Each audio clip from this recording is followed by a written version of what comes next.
பசியே எடுக்க மாட்டேங்குது, வாயெல்லாம் ஒரே கசப்பாக இருக்குன்னு ஃபீல் பண்ணுறவங்க இந்த புதினா தொக்கை இந்த மாதிரி செஞ்சு வச்சுட்டு சுட சுட சாதத்தில் போட்டு நல்லா பிசைஞ்சு 2 உருண்டை சாப்பிட்டு பாருங்களேன்.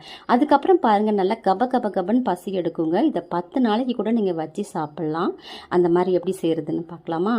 இப்போ கடாயை வச்சுக்கோங்க. இப்போ 1 ஸ்பூன் எண்ணெய் விட்டுட்டு 2 கொத்து கருவேப்பிலை சேர்த்துக்கோங்க. 1 கட்டு புதினாவை நல்லா வாஷ் பண்ணி வச்சுருக்கேன், அதையும் சேர்த்து நல்லா வதக்கி விடுங்க. நல்லா சுருங்கி வந்ததுக்கப்புறம் வேறு பிளேட்டுக்கு மாற்றிக்கலாம். இப்போ அதே கடாயிலே 1 ஸ்பூன் எண்ணெய் விட்டுட்டு உளுத்தம்பருப்பு, கடலைப்பருப்பு, 6 வரமிளகாய், ஒரு விரல் சைஸுக்கு இஞ்சி கட் பண்ணி சேர்த்துக்கோங்க, 10 பல்லு பூண்டு, கொஞ்சமாக பெருங்காயம் சேர்த்துக்கோங்க, ஒரு துண்டு புளி சேர்த்துக்கோங்க, ஒரு 1/4 டீஸ்பூனுக்கு உப்பு, மஞ்சள் தூள் சேர்த்து நல்லா வதக்கி விட்டுட்டு இதையெல்லாம் ஆற வச்சு மிக்ஸி ஜாரில் சேர்த்து அரைச்சிக்கோங்க. அதுக்கப்புறமா நம்ம வதக்கி வச்சுருக்கிற புதினாவையும் சேர்த்து நல்லா அரைச்சிட்டு இப்போ தாளிப்புக்கு கடுகு, உளுத்தம்பருப்பு, கருவேப்பிலை போட்டு தாளித்து ஒரு 2 நிமிஷத்துக்கு நல்லா வதக்கி விட்டுட்டு இப்போ சுட சுட சாதம் போட்டு சாப்பிட்டு பாருங்கள். அவ்வளவு மணமாக இருக்குங்க. இது ஊறுகாய் மாதிரி நீங்கள் வச்சுட்டு சாப்பிட்லாம். சூப்பராக இருக்குங்க. தேங்க்யூ.